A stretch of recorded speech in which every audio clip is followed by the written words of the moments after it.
और अब खबरें विस्तार से। बात एक ऐसी महिला की जो अपने 3 बच्चों के साथ घर से तो निकली, कुछ लोगों से पूछती है कि बच्चों को प्यास लगी है, कहीं कुआं है क्या। लेकिन ये तलाश बच्चों की प्यास बुझाने के लिए नहीं, बल्कि बच्चों की जान लेने की थी।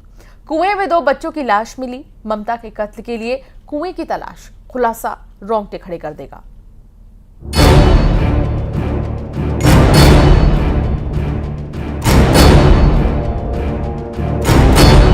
मासूम बच्चों की मौत की मिस्ट्री।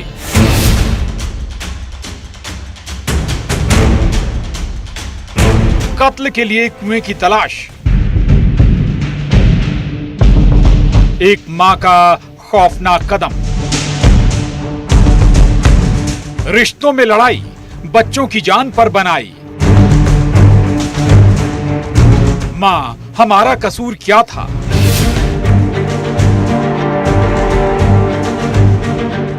कुएं में दफन ममता। 3 बच्चों को लेकर एक मां घर से निकली, लेकिन जब ससुराल से मायके पहुंची तो सिर्फ एक ही बच्चा साथ था। ना तो उन 2 बच्चों की गुमशुदगी की रिपोर्ट दर्ज कराई गई, ना ही बच्चों को मां ने तलाशा। दमोह के बटियागढ़ थाना इलाके के केरबना पुलिस चौकी इलाके में जो हुआ वो दहला देता है और हैरत में डालने वाला है। इस इलाके में कुएं में 2 बच्चों की लाश मिली। दोनों सगे भाई बहन। दोनों बच्चों की लाश को निकाला गया। लाश के फोटो सर्कुलर किए गए।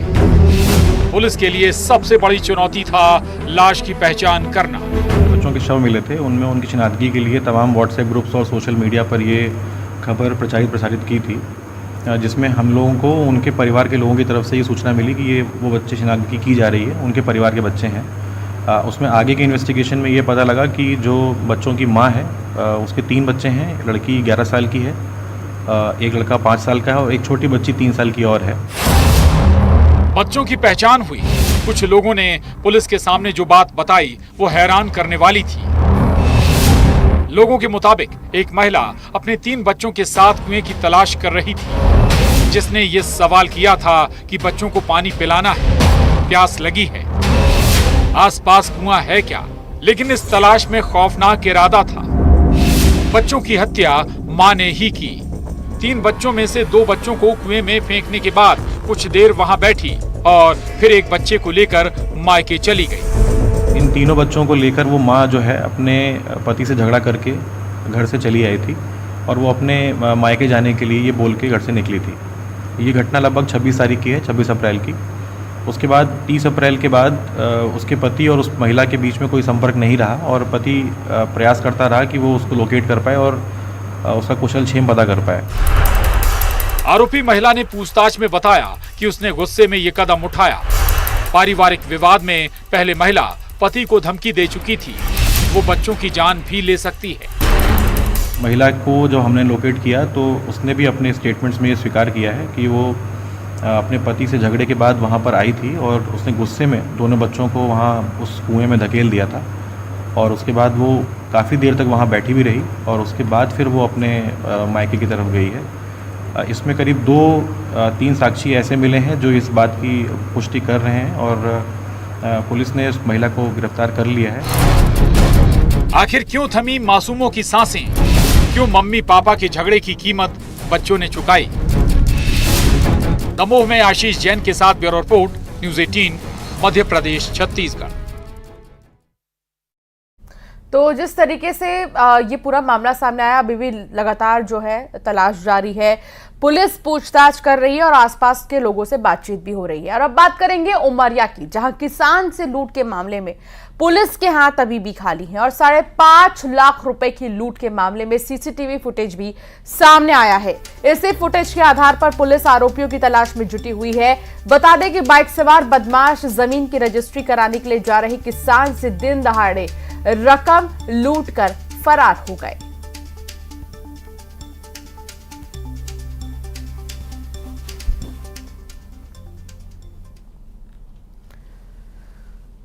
बलौदा बाजार से खबर, जहां पुलिस कर्मियों पर दादागिरी करने का आरोप है। ढाबे में खाना खाने के बाद पैसे ही नहीं दिए, पैसे मांगने पर पुलिसकर्मी ने मारपीट की है। पलारी थाने के कथित पुलिसकर्मी पर मारपीट का आरोप लगा है और अब न्याय मांगने के लिए जो पीड़ित है वो पुलिस अधीक्षक कार्यालय पहुंचा है, दर दर भटक रहा है, न्याय की गुहार लगा रहा है, परेशान है।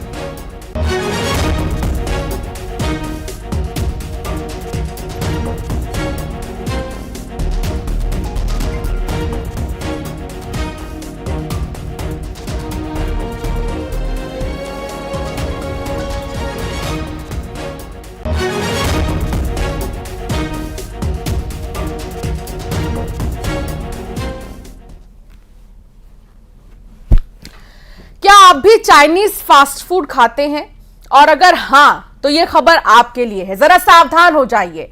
पन्ना में चाइनीज फास्ट फूड सेंटर पर छापेमारी की गई और खाद्य विभाग की टीम ने यह छापेमारी की है। मोमोज खाने से एक बच्चा बीमार हुआ था, जिसके बाद खाद्य विभाग की जो टीम है वो छापेमारी करने के लिए पहुंची। मोमोज और चटनी के सैंपल लिए गए हैं। सैंपल्स को राज्य खाद्य सुरक्षा लैब भेजा गया है।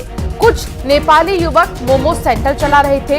घटना के बाद चाइनीज फास्ट फूड बेचने वालों में अब हड़कंप मचा हुआ है।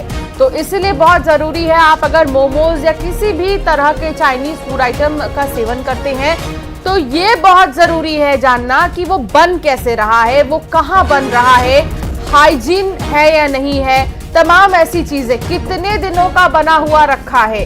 कई बार मोमोज क्योंकि वो मैदे से बनता है और वो कई दिनों का मैदा रखा रहता है, जिसको खाने के बाद सेहत खराब हो जाती है, इसलिए इसको ध्यान में रखना बहुत जरूरी है। खबर मंडला की, जहां बुधवारी बाजार में अचानक से भीषण आग लग गई और 3 दुकानों में आग लगी है। जूते चप्पल और कपड़े की दुकान में आग लगी है। तीनों दुकान जलकर राख हो चुके हैं। मौके पर फायर ब्रिगेड की टीम पहुंची और आग पर काबू पाया गया। तस्वीर आप देख रहे हैं जहां 3 दुकान में आग लगी और किसी तरह आग पर काबू पाया गया। जैसे ही फायर ब्रिगेड की गाड़ियां मौके पर पहुंची तब जाकर आग पर काबू पाया गया। इतने में जो आसपास के लोग हैं उन्होंने पाइप के जरिए जो है पानी का फव्वारा मारा और फिर बुझाने की कोशिश की, लेकिन आग लगने के कारणों का खुलासा अब तक नहीं हो पाया है कि आग लगी तो लगी कैसे।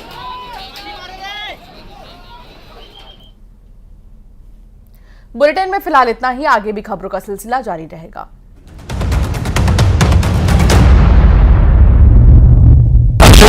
कांग्रेस से खड़े थे, वो आखिरी दिन नामांकन वापस लेते हैं और बीजेपी में शामिल हो जाते हैं। अब जो है कांग्रेस कहती है कि हम सहन नहीं करेंगे, ये तरीका गलत है बीजेपी का, बीजेपी लोकतंत्र की हत्या कर रही है। बेबुनियाद निराधार आरोप है। आप अपनी कांग्रेस को संभाल नहीं पा रहे हैं, अपना घर संभाल लो फिर हम पे सवाल करो। टारगेट रखा है कि 400 पार सीट आई। कितना अनुमान तुलसी सिलावट जीता है। हमारे देश के प्रधानमंत्री की गारंटी पर, उनके संकल्प पर विश्वास करता है पूरे देश में। अब की बार 400 सरकार, फिर से मोदी सरकार। मध्य प्रदेश में 29 की 29 सीट भाजपा को मिलने वाली।